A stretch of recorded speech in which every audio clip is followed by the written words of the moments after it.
আসলে জুলাই যোদ্ধাদের তো নিরাপদ নাই। গতকাল কিন্তু একজন জুলাই যোদ্ধার বাড়িতে আগুন দেওয়া হয়েছে। আসিফ নজরুল তার যে জুলাই স্পিচ সেখান থেকে সরে গিয়ে সে কার পারপাস বাস্তবায়ন করতেছে সেটা সেই বলতে পারবে। তাকে আইন উপদেষ্টা করা হলো কেন?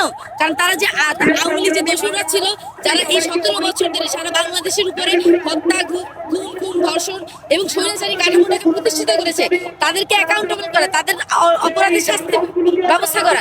কিন্তু আমরা কি দেখলাম, যে মামলাগুলোতে আওয়ামী লীগের যে অপরাধীদেরকে আটক করা হয়েছিল তাদের 70% কে কিন্তু জামিন দেওয়া হয়েছে।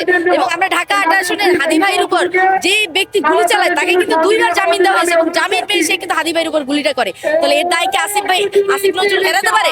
কখনোই এড়াতে পারে না। তো আমরা মনে করি যে আসিফ নজরুল তার যে জুলাই স্পিচ সেখান থেকে সরে গিয়ে সে কার পারপাস বাস্তবায়ন করতেছে সেটা সেই বলতে পারবে। কিন্তু সেই জুলাই স্পিচ থেকে সরে গিয়েছে, নইলে আমরা কিন্তু আজকের এই দিনটা আমাদেরকে দেখতে হতো না। আসলে জুলাই যোদ্ধাদের তো নিরাপদ নাই, তাদের তো নিরাপত্তা নাই। গতকাল কিন্তু একজন জুলাই যোদ্ধার বাড়িতে আগুন দেওয়া হয়েছে এবং আমরা কিন্তু জানি না এই যে পরবর্তী টার্গেটটা কি হবে। তো জুলাইয়ে আমরা যারা রাজপথে ছিলাম, জুলাই কিন্তু আমাদেরকে কথা বলতে শিখিয়েছে, প্রতিবাদ করতে শিখিয়েছে এবং জুলাই আমাদের মধ্যে এটা দিয়েছে যে আমার সাথে অনেক ভাই মারা গেছে, যদি দেশের জন্য আমাদেরকে মরে যেতে হয়, তুমি রেডি টু ডাই অ্যাকচুয়ালি। তো আমাদের জীবনের ভয় নাই, কিন্তু হচ্ছে যে আমরা যতদিন বেঁচে আছি ততদিন পর্যন্ত আমরা দেশের মানুষের জন্য, জুলাইয়ের জন্য, বাংলাদেশের জন্য কথা বলবো, কাজ করে যাবো, সংগ্রাম করবো, এটাই আমাদের।